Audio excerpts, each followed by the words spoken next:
Hello, my name is Rob Edwards. Welcome back to my YouTube channel. And today we're going to be doing another writing exercise where I'm going to take a suggestion from Jazz's Arty Games app as a prompt to write about a character. This is a strand which I'm attempting to call, because I'm using particular names, Toby or Natalie Thatchers of Kesham. Whether it is noble... No, never mind. Last time we did this, and if you want to check that out, there's a card in the thing. Last time we did this, I took a character, wrote for about half an hour or so, and then introduced a second character, again from the Arty Games app. And we're going to follow a fairly similar pattern this time. I think I might give myself just a little bit more time to write this time. I'm quite interested whether this will result in more having been written or less. Whether I dither too much if I give myself too much time. But it is now just coming up to 11 a.m. Here in Finland, so I am going to write until 1, when I have a spot of lunch, frankly. So let us see what we get. So we're going to go to single games, and we're going to do the character challenge, and we're going to go with one which gives us both a description of a character and the scenario that they're in. So this is our starting character and the starting scenario, and then we will begin writing, and we will add in another character during the process. So here we go. Let's click on go, and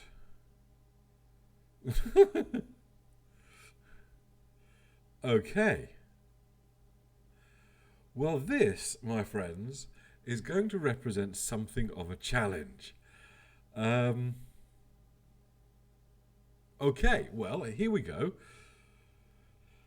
Thank you, Arty Games, but the thing that I'm trying to write about today is a young hiker that is wearing a tuxedo petting a shark. I'm assuming it's the hiker who's petting the shark rather than the tuxedo, but that is the challenge that I've got. And I think, having focused on Toby last time, I think the young hiker in this question is going to be Natalie Thatcher from Kesham. A young hiker that... I'm not sure does it make any sense. Okay, so Natalie's in a tux. She's hiking. There's a shark. What are you doing to me, Jazza? Great. Okay. What I'm going... Yes, that's fine. It's fine. It's perfectly fine. It's good. That is what we're going to be writing about for 2 hours.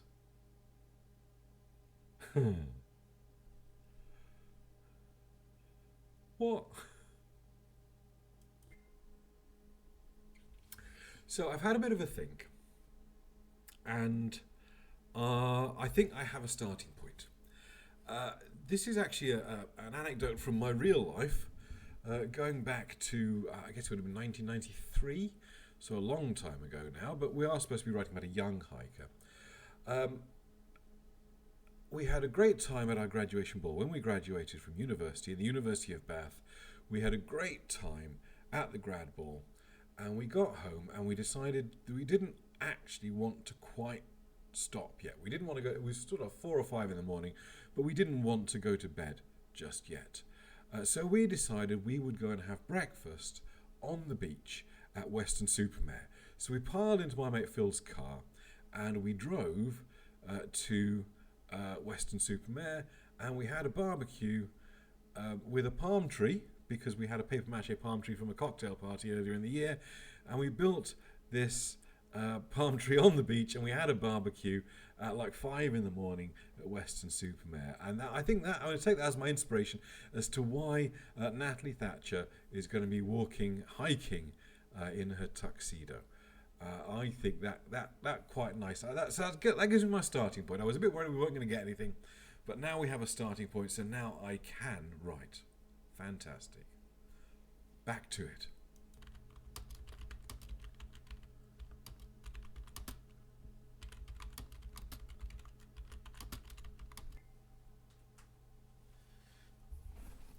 And this is very much typical of my writing process. I should be writing right now, but I've instead decided to try and find an old photograph, because that wasn't the point of this at all. But here we go. If you can see that, but that is my mate Phil in his tuxedo building our paper mache palm tree. So there we go. That is a bit of history from me, and isn't in any way achieving the writing I'm supposed to be. I'm such a mess. All right, okay. I'm really going to start this time. Okay, ta-ra.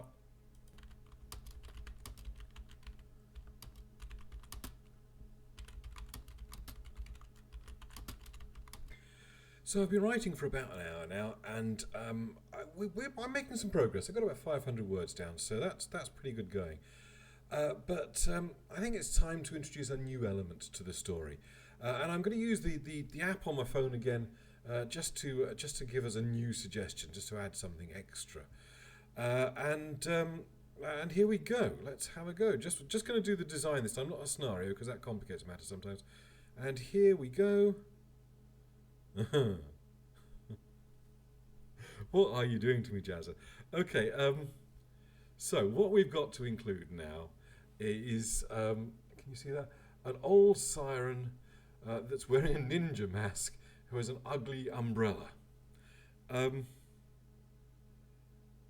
Right. Sure, why not? Let's do that. Well then, that took a good deal longer than I expected it to.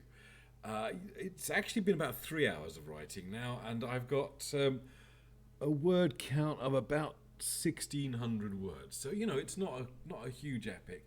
I got into a bit of a hole of mythology that I was trying to bring it together, and I found one web page online which I quite liked. The mythology kind of connected nicely to sharks.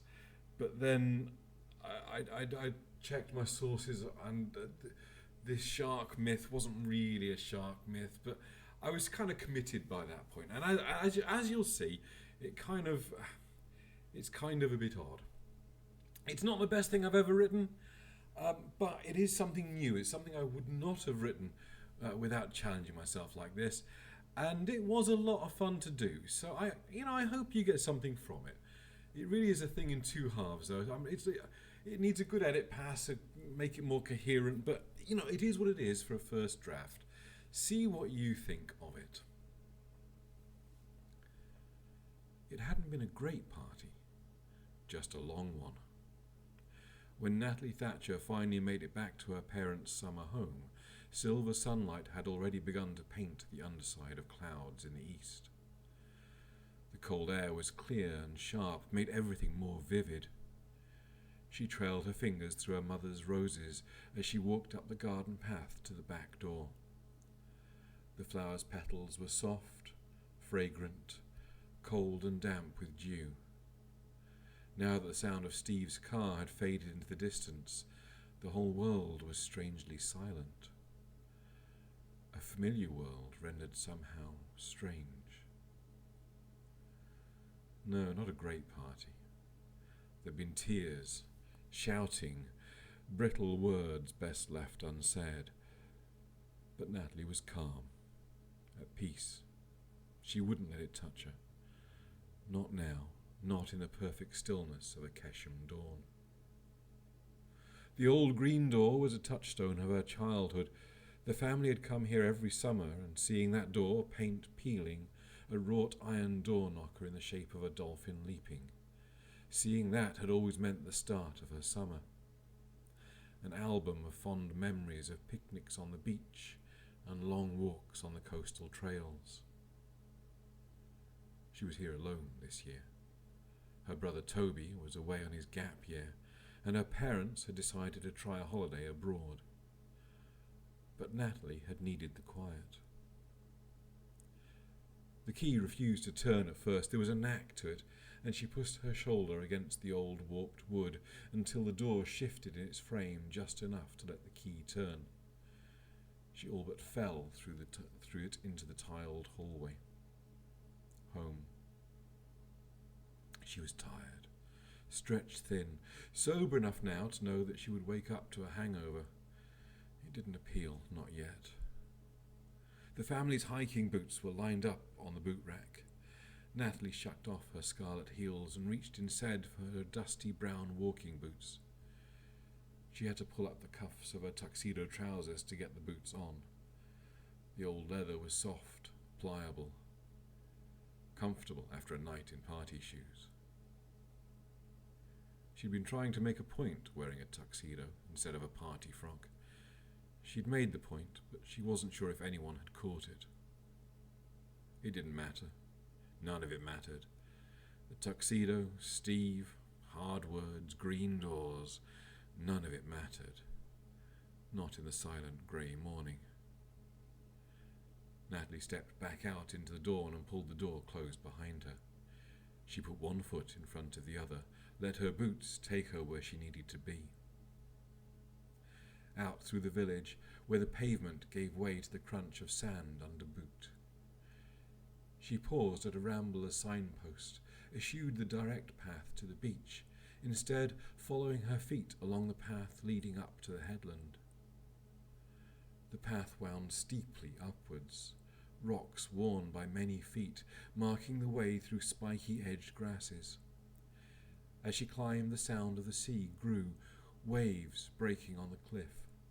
A lone gull screeched in counterpoint. The sea air filled her, her lungs swelling her chest, chasing away the last vestiges of the night's drinking. Perhaps she could avoid her hangover completely. At last, the path crested the headland, a wide, flat spit of land, high above the sea below. Metal posts with yellow warning signs marked the edge of the cliff. Rope was supposed to hang between the posts to provide a fence, but instead it trailed along the sandy ground between them. Natalie stepped over her. Her parents would have a fit. She peered over the edge of the rocks below. The sea swelled over them, crashing against the cliff. She was alone. Alone in the whole world. The village hidden from view, the grey sea stretched away to the horizon. She could be the only person in the whole world awake in the dawn light. The only sign that any life but her existed was a ratty old umbrella someone had left propped against a grassy tuft of land, hanging on the edge of the cliff. People, they ruined everything. Here in this pristine place, this one piece of trash spoiled it all. Her first thought was to toss the umbrella into the sea, but that would only move the problem, not solve it. Instead, she would have to take the umbrella with her. Natalie reached for it. The umbrella moved. The tuft of ground the umbrella leant against grew, shifted, twisted, until it was almost the height of Natalie's waist. The spiky grass flowed from the crest of the tuft down its back. 2 blades fell down the front of the tuft, resting on the front face near the top. Eyes opened beneath the blades. They blinked twice, and Natalie could see the shape of a face around them, covered, though she couldn't see the nose or mouth. A hand reached out and pulled the umbrella close. "Mine," said the tuft. Natalie took a step back, startled, and her foot found nothing but air to support her. She fell, hand reaching out, trying to find something to... Her chin met the cliff edge. Her teeth clicked against the edge of her tongue. Sand filled her mouth. Breath exploded out of her. But her fall stopped before it truly began. Something pulled at her shoulders, something caught in her jacket, supporting her. "Watch your step there, dear," said the tuft. The tuft, a short woman perhaps, lifted her umbrella. The hook of its handle caught in Natalie's jacket collar. With no apparent difficulty, the woman lifted Natalie up and deposited her back on the cliff.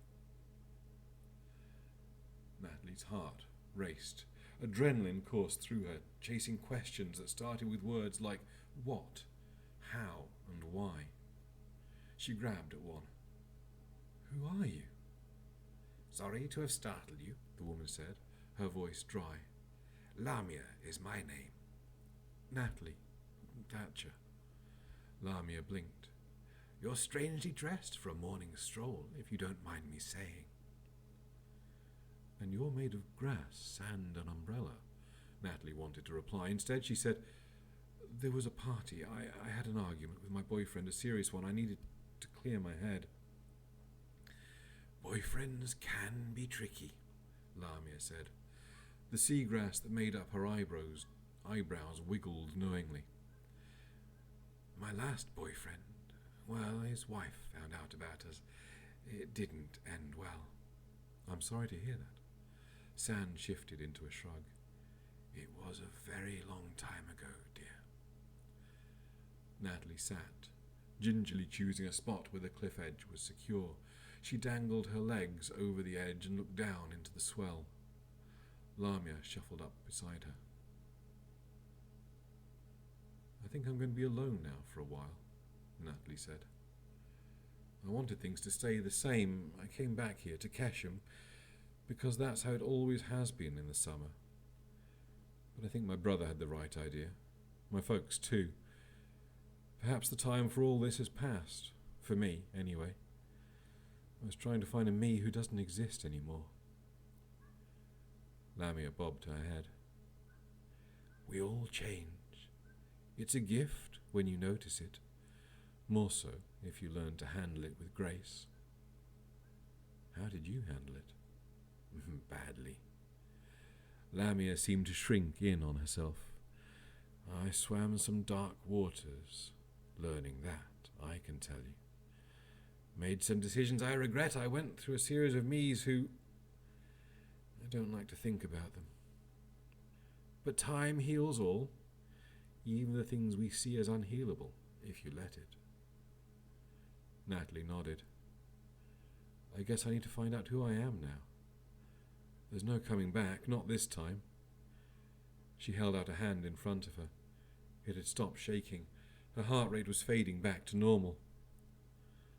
Time for me to swim alone, perhaps. Like a shark.